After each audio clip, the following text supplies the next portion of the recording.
தென்பழனி தேடி உன் தென்பழனி தேடி திருநீரு பூசி நான் ஓடோடி வந்தே. திருநீரு பூசி நான் ஓடோடி வந்தே. ஒவ்வொரு மாசம் உன் திருக்கோயில் முன்னே உற்சவம் காண உன் படியேறி வந்தே.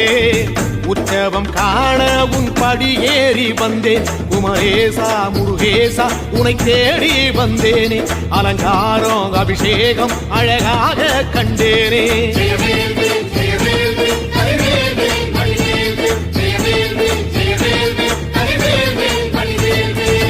தென்பழனி தேடி உன்